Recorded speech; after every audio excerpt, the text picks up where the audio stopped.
there, geeks! Adam here, coming at you with another Wizards Haul video.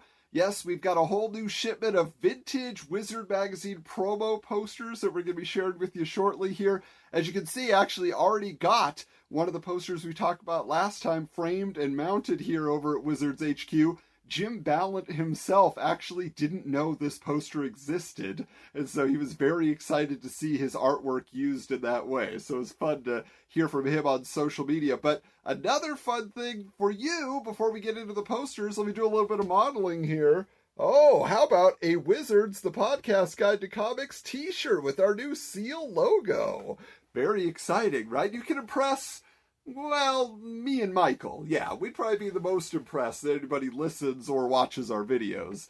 But it's definitely available for you in our TeePublic store. You can put it on a t-shirt, you can put it on a mug, you can put it wherever you want to put it. That's your prerogative. But again, for us, it's not about making money. It's just about you spreading the word and your love of the show. So if you happen to buy one, hit us up on social media. We might just send you a prize for wearing your Wizard swag. But also, before we get into the posters here, I wanted to share one more thing with you. This is a new issue of Wizard, a unique oddity that came into the archives recently. So this is an issue of Wizard from 2009. Yes, it's promoting the Watchmen Zack Snyder film. You got Rorschach there on the cover. But the strange thing is, what is this? What is this piece of paper that is attached to it? Well, I'm going to bring it a little bit closer for you. This is a contact information sheet for the head honchos at Wizard in 2009. So at the top you have your publisher, Gareb Shamus, and then you also have in editorial, Mike Cotton, who was heading up the magazine in those days. And then down here you have all your marketing people. So they have some really old email addresses, wizmike@aol.com. In our Wizard Files interviews, we've talked to some of the, former Wizard staffers who said in the early days that they got those weird AOL email addresses, and Mike was still rocking it in 2009. But I just thought that was so unique, right? Because it's like a sticker that was put on here. I don't know, for promotional purposes, was it sent out to a studio? I don't know who got this, but just thought I'd share that with you because it was super rare. But let's get started here with the posters as I pop back up. So this first one here is interesting. I don't know also what the purpose of this was. This is, for Wizard number 7, this is actually the first issue I ever purchased, was number 7 with Exo Manowar on the cover. But I don't know, this is not like an in-house ad. Maybe it was in Previews magazine, but there's nothing on the back. Was it part of like a promotional folder that went out? I just don't understand, because it's literally just an image of the cover and it doesn't promote it, doesn't tell you when it's coming out. But I just thought that was fascinating that it was being offered. Now next here is somebody you're definitely going to recognize from a very popular issue of Wizard Magazine. Yes, it is Spawn, okay? So that's pretty cool, right? I mean, that is from issue 11. Todd McFarlane doing a Spawn cover there. As you can see, it's still the Wizard stars and the purple cloak in the background. I'll bring it a little bit closer here. Look at that gigantic Todd McFarlane signature.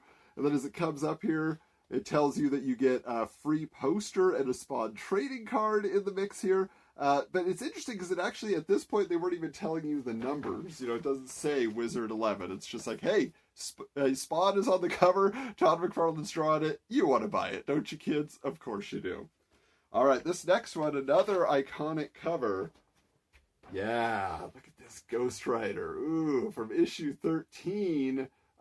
This is super cool. This is Nelson, who was very popular at the time in the world of comics because he was doing his painted work. But let's just pull that up for you here. On sale in August, right? Telling you all the promos that were a part of it. But yeah, now the interesting thing about this, and I'm going to put up a little graphic for you here, is that there was an alternate cover that Nelson actually gave to Wizard when they commissioned his art, and it was Juggernaut versus the Hulk. And it's fully painted. It's beautiful, but not nearly as dynamic as that Ghost Rider. So yeah, kind of interesting to see what could have been. All right, next up here, check this out. This is actually our last poster, and then I have a little bonus for you. But yeah, so for all you Jay Lee fans out there, this was a big issue because Jay Lee was the hot new artist at Image, right? So that's what everybody was waiting to see what was he going to do. Put him on a Wizard cover, and you're going to get all the Image crew excited about promoting. You got a Shaft down there, you got Chapel, but all the Jay Lee style, kind of weird and creepy. So probably a lot of you bought that issue back in the day. You're like, I love Jay Lee, he's great. So I actually have my eye on a couple other vintage posters, so you can bet there will be a third in this run of haul videos. But as we close, I wanted to share one more super special thing with you, okay? So we are big fans of Mike Allred's Madman on the podcast, and I bought this issue off the rack back in the day. This is the one I purchased, and obviously this Alex Ross painted cover, right, was a very big deal. And I was very excited, okay, Alex Ross is running this, but what's inside? And of course, the art inside is not painted, but it was beautiful and unique, and the characters were interesting, and I was immediately hooked. This is the issue that got me into becoming a Madman super fan, right? But this poster is, as you can see, it's kind of created like an old-timey movie poster, okay? This actually was produced as a gigantic poster, like a 3-piece, what they call a 3-sheet in the business of poster collecting, and I have it, okay? I have had this for years and years. It is still sealed in the plastic. Look, you can just barely see Dr. Flem right there. I have a dream. I have a dream, and that is to someday mount this poster. But it is so huge. I mean, it's like as big as the wall behind me here. It's so big. I just have never been able to find a framing group that could mount it properly and then to decide where am I actually going to put it. When do I have enough space? When do I not have other posters and collectibles all over the walls? But someday. And also I'm hoping to get out to a convention soon enough. Mike Allred will be there and I can get a signature on it. And hey, if Alex Ross happens to be running around, how about it, Mr. Ross? What do you say?